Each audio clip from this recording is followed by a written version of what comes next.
Kami dari kelompok 14 akan membahas kasus tentang puluhan wanita diduga salah dibuahi di Belanda.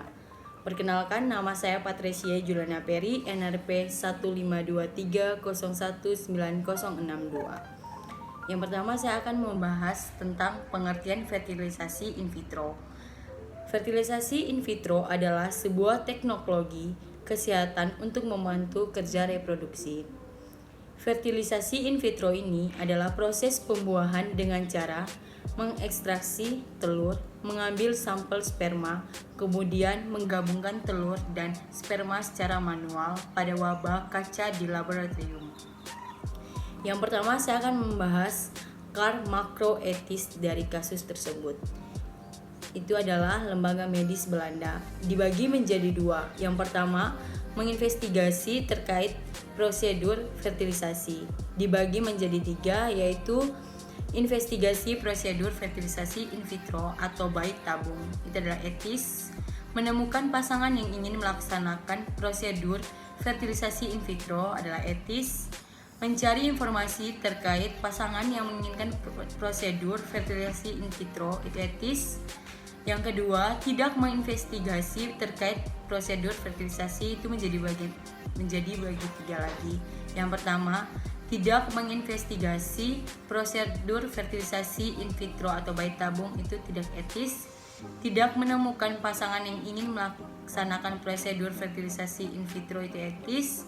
Tidak mencari informasi terkait pasangan yang menginginkan prosedur fertilisasi in vitro itu adalah etis. Saya Kalista Sekar Langit. Di sini saya akan menjelaskan mengenai misoetis. Misoetis dari kasus tersebut yaitu University Medical Center atau yang biasa disebut UMC. Di sini sendiri dibagi menjadi dua bagian. Yang pertama yaitu memfasilitasi prosedur fertilisasi in vitro. Dan yang kedua yaitu tidak memfasilitasi prosedur fertilisasi in vitro.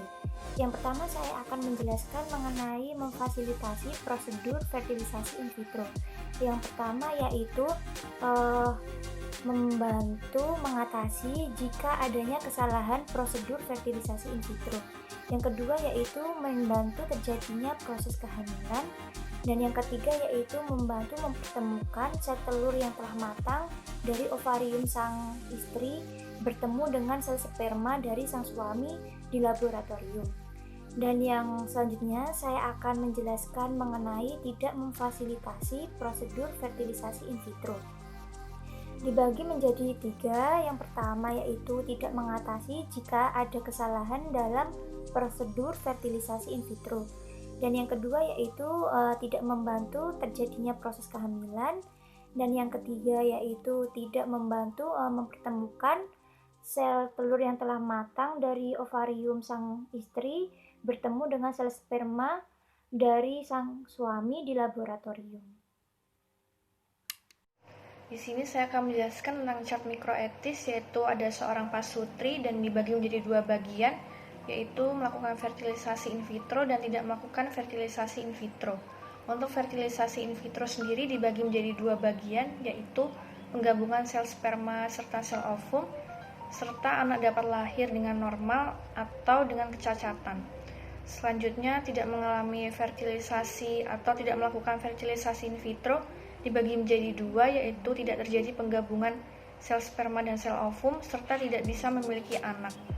Selanjutnya saya akan menyimpulkan dari kasus ini dari chart makro, meso, dan mikro.